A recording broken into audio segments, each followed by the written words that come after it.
bí a ṣe ń ka ìròyìn yìí inú ìrònú àti ìdààmú ńlá nídìí òṣèlú ni ọlọ́lá jùlọ gómìnà ìpínlẹ̀ Ọ̀ṣun ìyún gómìnà Nurudeen Jackson Adémọlá Adélékè ẹni tí ó gbajúmọ̀ sí Ìmọ́lẹ̀ Ọ̀ṣun inú ìrònú àti ìdààmú òṣèlú ńlá ló máa wà báyìí tí bàbá náà sì ti mọ odò tí yóò da ọ̀run lá sí nítorí ìṣẹ̀lẹ̀ tó tún ṣẹlẹ̀ sí ẹgbẹ́ òṣèlú ẹ̀ ìyẹn ẹgbẹ́ òṣèlú People's Democratic Party tí àwọn òwòye òṣèlú kan jẹ́ kó di mọ̀ fún pé ó léwu fún gidigidi o ìyẹn bó a fẹ́ ṣe gómìnà ìpínlẹ̀ Ọ̀ṣun fún sáà kejì lọ́dún tó ń bọ̀. Ǹjẹ́ kí ni ìdí tí wọ́n fi ń sọ pé ó léwu fún Adélékè tí ìrònú àti ìdààmú tó sì bá bàbá náà báyìí? Ó mà ní ìpàgọ́ ẹgbẹ́ òṣèlú People's Democratic Party PDP convention tó wáyé ní òpin ọ̀sẹ̀ tó kọjá mọ́júmọ́ ọjọ́ Sunday ọ̀sẹ̀ tí a wà nú ẹ̀ yìí níbi tí wọ́n ti yan Tàmínù Tùràkì gẹ́gẹ́ bí alága àgbà ẹgbẹ́ òṣèlú PDP tuntun tí wọ́n sì tó kéde pé àwọn ti yọ àwọn ògbónágbòǹgbò ẹgbẹ́ òṣèlú PDP èèyàn mínísítà ọ̀rọ̀ ìlú Àbújá Nyesom Wike gómìnà tẹ́lẹ̀ ní ìpínlẹ̀ Èkìtì Ayọ̀délé Fáyọ̀ṣe akọ̀wé ẹgbẹ́ òṣèlú PDP Samuel Anyanwu tán láwọn ti lé wọn kúrò nínú ẹgbẹ́ ṣùgbọ́n níbi ìpàdé náà ẹ rántí pé ó ti di wàhálà nítorí pé àwọn igun Wike tí àwọn ò gbà ti àwọn igun gómìnà Ṣèyí Mákindé ti ìpínlẹ̀ Ọ̀yọ́ tí ó jẹ́ pé Wike àti Mákindé náà jọ ń jà sí ìṣàkóso ẹgbẹ́ òṣèlú PDP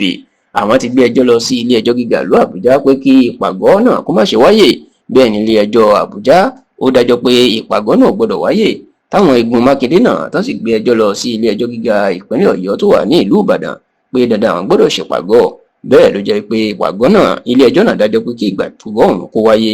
ṣùgbọ́n ní ọjọ́ àbámẹ́ta tí ìpàgọ́ náà wáyé ó jẹ́ kàyéfì pé Adélékè tóun náà wà lẹ́yìn Mákindé kó máa yọjú síbi ìpàgọ́ yìí bẹ́ẹ̀ làwọn gómìnà PDP bíi ti gómìnà Sim Fubara ti ìpínlẹ̀ Rivers gómìnà Kefas Agbu ti ìpínlẹ̀ Taraba tó ti fẹ́ darapọ̀ mẹ́gbẹ́ òṣèlú APC lọ́sẹ̀ yìí àwọn náà àwọn àmàyọjú èyí tí ó ṣe ọ̀pọ̀ èèyàn ní kàyéfì wípé Adélékè tó wà lẹ́yìn Mákindé òun fún rẹ̀ náà ó tún ti ń sá padà kúrò lẹ́yìn Mákindé ní àsìkò yìí ṣá o ní báyìí tẹlifíṣàn Yorùbá Tòótọ́ gbọ́ pé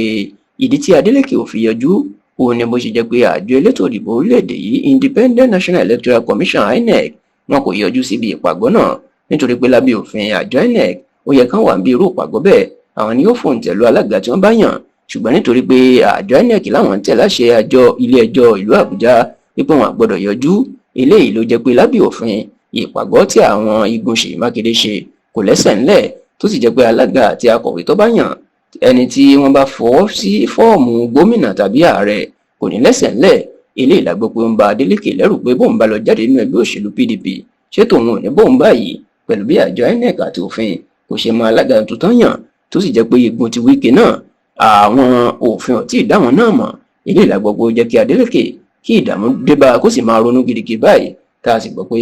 ihun tí Adélékè ń ronú lé lórí báyìí ìní bóyá kó darapọ̀ mẹ́gbẹ́ òṣèlú African Democratic Congress ADC tàbí APC kí àsìkò ètò ìdìbò gómìnà ìpínlẹ̀ Ọ̀ṣun ọdún tó ń bọ̀ kó tó